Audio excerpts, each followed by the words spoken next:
Au Liban, une vingtaine de casques bleus retenus en otage par les milices de l'ALS. Les fêtes de l'année de l'Inde viennent de commencer à Paris où Rajiv Gandhi poursuit sa visite. Le loto sportif en panne, trop compliqué, il décourage les parieurs, on va réviser la formule. Connors et McEnroe éliminés tous les deux à Roland-Garros, la finale sera entre Wilander et Landel.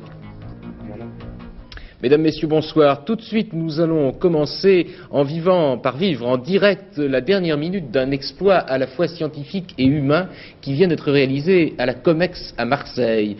Une équipe de plongeurs vient de vivre pendant un mois dans un caisson à une profondeur simulée de 450 mètres et c'est là l'exploit en respirant pour la première fois un mélange d'oxygène et d'hydrogène. Alors ils sont sur le point de sortir et à Marseille, à la COMEX, nous retrouvons Pierre Dangas. Oui, Jean-Jacques, je peux vous dire qu'ils sont pressés de sortir car ça fait un mois qu'ils sont dans ces caissons et le temps commence à peser. Mais enfin, avant de les libérer, deux mots Henri Deloz sur les conclusions de cette expérience Hydra 5 qui est un succès.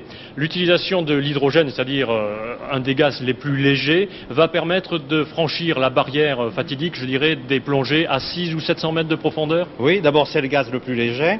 Jusqu'à maintenant, à 450 mètres en expérience, nous avons toujours employé de l'hélium. Là, cette fois, nous avons franchi un pas. L'hélium entraîne à ces profondeurs-là certaines gênes qu'on appelle le syndrome nerveux des hautes pressions, des douleurs articulaires, des nausées. Et là, avec l'hydrogène, nous avons, je peux dire, trouvé une deuxième jeunesse pour la plongée. Quelque chose de similaire, dit Dr Fructus, aux découvertes de 1935 des premières plongées à l'hélium. Alors, la technologie est prête, elle est marseillaise. C'est plongée, alors là maintenant réelle en mer à 600 ou 700 mètres, c'est pour quand? Ouais, elle est marseillaise, donc française. C'est pour quand? D'abord, il faut aller, nous ferons une expérience plus profonde. Nous voudrions bien faire une 600 ou une 700 mètres, de manière à confirmer à ces profondeurs-là que ça marche bien. Et ensuite, nous voudrions aller à la mer à 600 mètres, mais pas avant 87. Alors merci, on va les libérer, ces trois plongeurs. Et c'est Philippe Gentot qui va les libérer, le navigateur qui est un ancien plongeur de la COMEX, qui détient d'ailleurs le record du monde de plongée réelle là en mer. Moins 501 mètres, c'était en 1977. À vous d'ouvrir la porte. Voilà, un moment d'émotion en particulier pour toutes les familles qui sont là, également pour les trois autres plongeurs qui ont participé à cette expérience et qui, eux, sont sortis depuis quelques jours.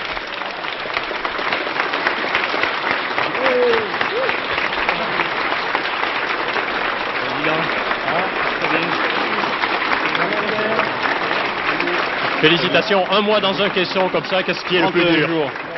Oh, rien. Ça ne doit pas être pareil dur, hein. Le travail à ces profondeurs a été facile? Oui, beaucoup plus facile, beaucoup plus facile. Hein. Félicitations, merci, tout le monde est content ici, on va fêter cet exploit bien sûr à Marseille. À vous Paris. Et ils semblent très en forme en plus. Au Liban, une série d'enlèvements en cascade aujourd'hui. D'abord celui de l'ambassadeur d'Autriche, enlevé par les chiites à Mal. Ils l'ont relâché peu après. Et puis d'autre part, 22 soldats finlandais sont encore aux mains de l'ALS, l'armée du Sud-Liban, proche d'Israël, qui menace d'en exécuter un toutes les heures. Gilles Dujoncher. L'ambassadeur d'Autriche au Liban, Georges Sidarik, a été capturé en même temps que 4 membres de l'Office de secours des Nations Unies aux réfugiés palestiniens, alors qu'ils accompagnaient un convoi de vivres à destination du camp de Borj Barajneh dans la banlieue de Beyrouth, toujours assiégé par la milice chiite Amal. Les miliciens qui les détenaient les ont alors forcés, sous la menace de leurs armes, à pénétrer dans le camp afin d'aller parlementer avec des combattants palestiniens pour que ceux-ci libèrent 6 chiites tombés entre leurs mains. L'ambassadeur et ses compagnons sont toutefois parvenus à entrer en contact avec Nabi Berri, le chef d'Amal, et ils ont été aussitôt laissés libres de leur mouvement. Dans le sud du Liban, en revanche, des miliciens de l'ALS, proches d'Israël, ont eux carrément pris en otage un certain nombre de casques bleus finlandais appartenant à la force intérimaire des Nations Unies. L'incident a commencé cet après-midi par la capture de 5 d'entre eux dans le village de Kantara, puis de 19 autres alors qu'ils regagnaient en autocar leur quartier général après une permission en Israël. Un soldat de chaque groupe a été libéré afin qu'il puisse transmettre les conditions posées par l'ALS pour leur libération. Les miliciens menacent en effet d'exécuter les 22 soldats finlandais entre leurs mains, à raison d'un toutes les heures, si 12 de leurs camarades que l'on voit sur ces images et qui ont été capturés récemment par le mouvement chiite Amal ne sont pas libérés immédiatement. La visite en France du Premier ministre indien, Rajiv Gandhi, il a longuement discuté avec François Mitterrand et Laurent Fabius du nouvel ordre économique mondial souhaité par les non-alignés, c'est-à-dire un partage plus juste entre le Nord et le Sud des ressources de la planète. Et puis M. Gandhi s'est également rendu à l'UNESCO pour apporter son soutien à cette organisation qui traverse en ce moment une crise grave. En résumé, il a pris la défense de l'UNESCO contre les critiques que lui adressent les États-Unis. Richard Tripot. Le Pandit Nehru l'appelait la conscience de la communauté mondiale. Sa mère, Indira Gandhi, y a siégé pendant 4 ans, de 1960 à 1964. En arrivant à l'UNESCO cet après-midi, Rajiv Gandhi a rappelé ces faits et a souligné ainsi l'importance que l'Inde a toujours accordée à l'organisation internationale. Mais sa venue ici a finalement revêtu un aspect plus politique que culturel. Elle se situe en effet à un moment critique pour l'UNESCO. Les États-Unis sont partis, l'accusant de mauvaise gestion. La Grande-Bretagne et d'autres pays envisagent d'en faire autant. Son directeur général, Mattarmbo, est contesté. On attendait donc le discours du Premier ministre indien. Ce fut un véritable plaidoyer et aujourd'hui Mattarmbo a trouvé un allié de taille. Aucune organisation humanitaire ne peut travailler aussi bien que ce que fait l'UNESCO, a-t-il déclaré. Et Rajiv Gandhi s'est ensuite lancé dans une critique indirecte contre l'attitude des États-Unis. Nous savons que toutes les organisations internationales subissent aujourd'hui la pression des nations puissantes qui essaient de les faire plier à leurs desseins.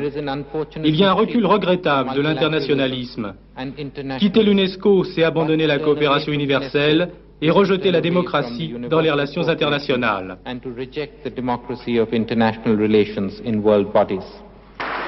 Dans 5 jours, Rajiv Gandhi sera à Washington et rencontrera le président des États-Unis.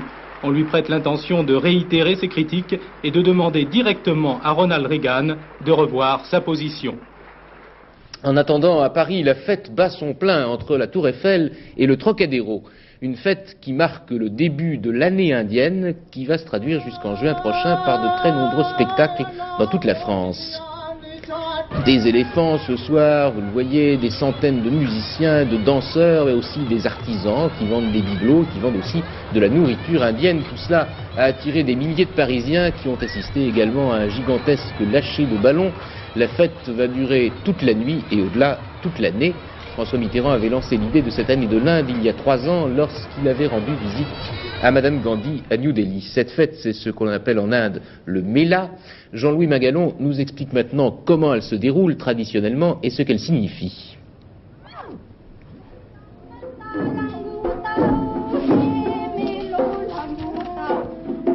Dans l'état du Manipur, au nord-est de l'Inde, lorsque les villageois racontent la création du monde ou quelques célèbres histoires d'amour, ils le font sous forme de rituels dansés. Entraînés par les chants et les tambours, la procession épouse les multiples facettes d'un rythme sans cesse en mutation et très souvent générateur de transe. Quelle qu'en soit l'occasion, récit épique, fête locale ou hommage aux divinités, il en est toujours ainsi en Inde, dans les rues de village ou dans les temples. Seuls les noms des cérémonies et des instruments changent. Au cours de l'année indienne, les Français vont ainsi découvrir l'immense richesse d'une culture traditionnelle populaire, qu'il serait d'ailleurs plus juste de mettre au pluriel. Est-ce qu'on peut dire qu'il y avait un gros retard sur le plan de la connaissance de l'Inde en France? Oh oui. D'abord, la plupart des Français ne disent même pas l'Inde, ils disent les Indes. Les images que les Français ont dans la tête, c'est le tigre du Bengale, c'est ce qui est venu du mouvement hippie, c'est-à-dire la drogue et la mystique. Et pour le reste, ce qui sort malheureusement, c'est l'accent mis sur la misère autour de Calcutta et de Bombay. Non qu'elle n'existe pas, bien sûr. Mais elle procède du même processus qui existe dans toutes les métropoles de tous les pays du monde, y compris les nôtres, c'est-à-dire les paysans qui quittent les villages et qui vont chercher du travail alors qu'il y a une situation de chômage et qui n'en trouvent pas. Et ça fait des bidonvilles. Alors ça n'est pas un processus différent, simplement c'est devenu une sorte de métaphore de l'Inde.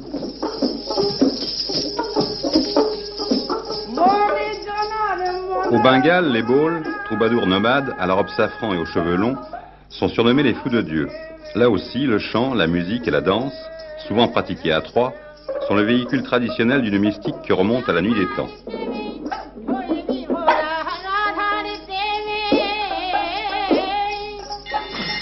Du Manipur sont arrivés aussi des membres de congrégations religieuses qui pratiquent un rituel de transe appelé Sankirtana. D'autres groupes de tradition populaire viendront du Kerala, du Rajasthan, du Gujarat et d'ailleurs. Ils passeront dans toute la France jusqu'en juin 1986. Quant aux artistes de tradition classique, ils offriront à la mi-septembre l'éventail rêvé de tous les genres de danse et de musique, hindoustanie et carnatique, autrement dit du nord et du sud.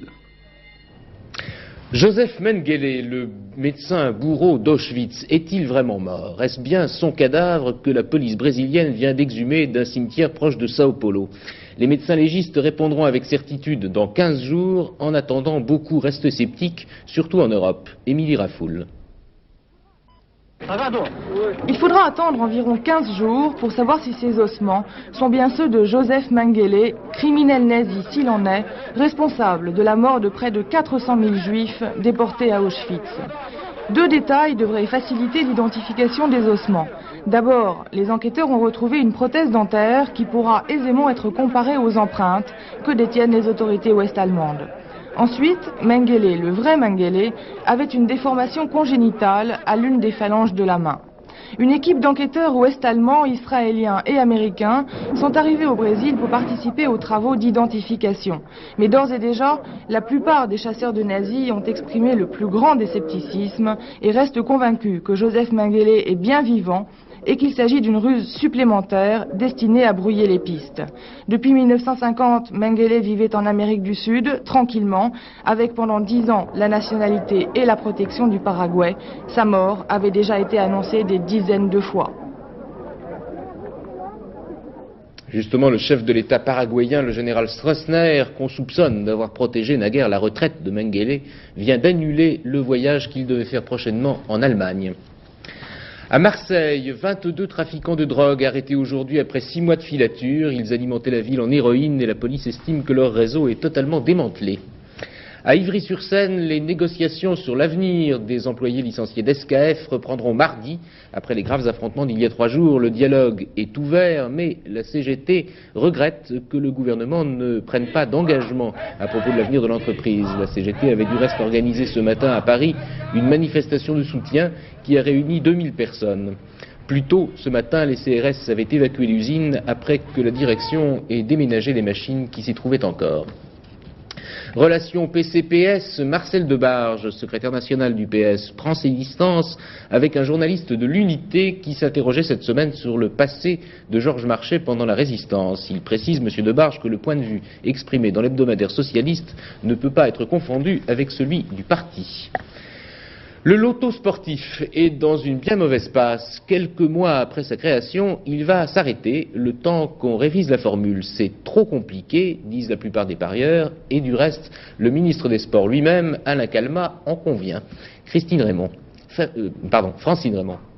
Pas gagné 1 200 000 parieurs au premier tirage, 600 000 au quatrième, sans parler du peu de succès remporté par la grille de Roland-Garros. Si les parieurs boudent ce loto sportif après l'avoir tant réclamé, c'est parce qu'ils le trouvent beaucoup trop compliqué. Il faut être ingénieur ou technicien, même pas, on ne peut pas réussir à jouer. Pourquoi? Parce que c'est pas question de compliqué, mais c'est embrouillé. Plutôt c'est embrouillé, il n'y a rien à faire là-dedans. Et cette fois-ci, je suis venu pour jouer un petit ticket, et d'un coup, parce que j'ai pas compris ce qu'il faut faire, et c'est très compliqué, et je suis venu voir si je joue comme ça. Je suis joueur de loto, mais pour retirer le loto sportif, je ne suis pas d'accord. Pour l'instant, je n'ai jamais gagné. Mais enfin, c'est intéressant, quoi. Ça peut arriver de gagner un jour. Ça vous paraît pas trop compliqué? Personnellement, non. Peut-être que c'est dû que j'ai fait les études quand même supérieures, alors peut-être que ça joue un peu. Mais qu'est-ce que vous auriez répondu à, par exemple, la troisième question, combien de jeux le vainqueur gagnera au cours du deuxième set? Je dois avouer que c'est très compliqué. C'est pour cela justement que je n'ai pas joué. Je crois qu'ils voyaient le loto, vous voyez, comme en Italie, je crois, ou en Espagne, où on parie sur 2 équipes de football ou un truc comme ça, vous voyez, mais pas du tout compliqué comme ça. Donc il faudrait revoir la formule. Je pense que c'est très très difficile parce que les joueurs ce sont pas des gens qui sortent de Polytechnique en général. Hein. La direction du loto se donne donc 1 mois et demi pour essayer de simplifier la formule et surtout pour trouver le moyen de s'attirer à nouveau les bonnes grâces des 7 millions de parieurs potentiels. Daniel Leclerc, vous qui êtes notre spécialiste du loto sportif, alors qu'est-ce qui explique cet échec pour vous? Eh bien, 2 raisons principales, et on l'a bien noté dans ce reportage. Tout d'abord, la complexité du jeu, à l'inverse du tiercé et du loto tout court. C'est vrai qu'il est difficile de cocher de multiples croix pour faire des numéros dans un bulletin du loto sportif très compliqué. Et ça, c'est pas simple pour les parieurs. Deuxième raison, les questions. Elles relèvent souvent de la boule de cristal. Il faut lire dans le marc de café et ça n'appartient pas au loto sportif. Prenons exemple du bulletin sur le 5e loto sportif avec Roland Garros. Trouver le vainqueur, c'est bien, mais quand on vous demande à chaque set combien le vainqueur du simple messieurs de Roland Garros va-t-il gagner de jeu à chaque set, là vraiment, il faut lire dans la boule de cristal. Bon, alors la solution, vous le verriez comment, vous, le loto simplifié? Ah ben, vous savez, simplifier, ce n'est pas simple, mais tout ce que l'on peut dire, c'est qu'il y a déjà des solutions à l'étude. Alors la première, c'est de faire un bulletin beaucoup plus simplifié, un nouveau bordereau. Deuxièmement, ramener la mise à 5 francs au lieu de 12 francs 50. Suppression totale du 5 sur 20. Vous voyez, c'est cette partie du hasard, et il y a déjà le loto pour ça. Ensuite, le loto sportif restera omnisport. On va essayer aussi d'en faire un rendez-vous fixe et hebdomadaire, et je crois qu'en règle générale, pour satisfaire beaucoup de parieurs, le loto sportif va s'appuyer principalement sur le football, et pour confirmer cette thèse, je dirais qu'on envisage de débuter le loto sportif le 20 juillet, cela correspond à la reprise du championnat de France de première division. Eh bien, nous verrons bien. Tennis, eh bien, cet après-midi, c'était un sacré échec pour les Américains. À Roland Garros, Connors et McEnroe éliminés tous les deux. Ce sont donc Lendl et Wilander qui vont disputer la finale dimanche. La défaite la plus amère, c'est sans doute pour Connors, car Lendl l'a vraiment balayé. Et surtout, comme il a 33 ans, c'est peut-être sa dernière chance de gagner le Roland Garros qui vient de manquer. Dominique Champeau et Daniel Leclerc. Que le salut de Jimmy Connors, aujourd'hui contre Ivan Lendl, passait en partie par la conquête du filet. Mais curieusement, Connors allait rester sur une prudente réserve de fond de court, une tactique qui, contre Lendl, mène rarement à des résultats probants. 6-2, le Tchèque remportait la première manche haut la raquette et presque sans avoir eu à compter. Par la suite, Connors s'essaiera enfin plus souvent au filet. Mais Lendl a de la ressource, les jambes ont beau fonctionner à plein régime, le bras, lui, ne faiblit pas et l'œil reste vif. La tactique rapprochée s'avérera à peine plus rentable pour Connors. 6-3, on frisait l'insoluble. Comme le ciel, le moral de Jimmy est au plus bas. Lendl fait son numéro d'homme pressé et c'est lui qui maintenant abrège les débats en imposant le combat de poing. Ce Lendl, c'est vraiment l'as des Aces. Il terminera la rencontre sur un dernier coup de tonnerre et en prenant soin de ses statistiques personnelles. 3 petits sets et moins de 2 heures de jeu. C'est son rythme en attendant Wilander.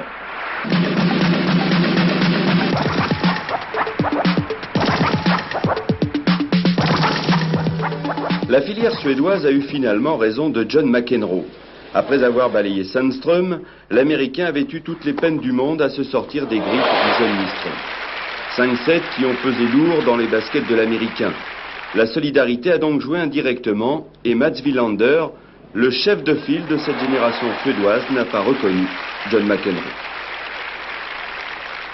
En difficulté avec son engagement, l'Américain s'est le plus souvent exposé au passing shot précis et appuyé du Suédois. Le numéro 1 mondial a été régulièrement dominé dans l'échange. Mats Wilander, roi du lift, a toujours su repousser les attaques de l'Américain. Résultat, McEnroe, qui rêvait déjà d'une revanche face à Lendl, s'est incliné en 3-7. Quant à Mats Wilander, déjà vainqueur en 82, tous les espoirs sont encore permis. À la Bourse de Paris, les valeurs continuent de tenir bon et le dollar tient bon lui aussi. Le dollar reste très ferme. Aux États-Unis, le chiffre du chômage annoncé aujourd'hui est à peu près stable et la baisse du taux d'escompte américain n'aura probablement pas lieu ce week-end. Ce soir, c'est l'attente. On y verra sans doute plus clair en début de semaine prochaine. À Paris, les pétrolières ont encore baissé, atteignant leur plus bas niveau de l'année. Et pourtant, la consolidation se poursuit dans un marché très résistant. L'annonce d'une économie morose au premier trimestre ne semble pas avoir beaucoup affecté la corbeille. À Wall Street, si les jours se suivent, ils ne se ressemblent pas. Aujourd'hui, c'est la demi-teinte après les records de ces 2 derniers jours. Toutefois, gros achats d'investisseurs en début de séance et les technologiques délaissées durant un temps sont à nouveau très recherchés. Les pronostics de M. Courtine pour le tiercé d'Auteuil. Demain, sur 22 partants, il a choisi le 6 qui est son joker, le 11, le 12, le 16, l'As, le 9 et le numéro 3. Le temps pour demain, toujours de la pluie, surtout sur le nord, mais aussi sur la moitié sud. Dans l'après-midi, les températures vont baisser encore, elles descendront en dessous des normales saisonnières. Demain soir, je vous propose de nous retrouver à 21h55. Pour le moment, la soirée se poursuit avec le rock, décibels de nuit. Avant cela, je vous rappelle les principales nouvelles de la journée. Très bonne fin de soirée et à demain. Enlèvement en série au sud Liban, des casques bleus sont aux mains des miliciens de l'ALS. La fête de l'Inde bat son plein à Paris, où Rajiv Gandhi poursuit sa visite. Le loto sportif suspendu provisoirement, on va mettre au point une formule plus simple. Grande première à la COMEX à Marseille, une plongée sous atmosphère d'oxygène et d'hydrogène à moins 450 mètres et pendant un mois.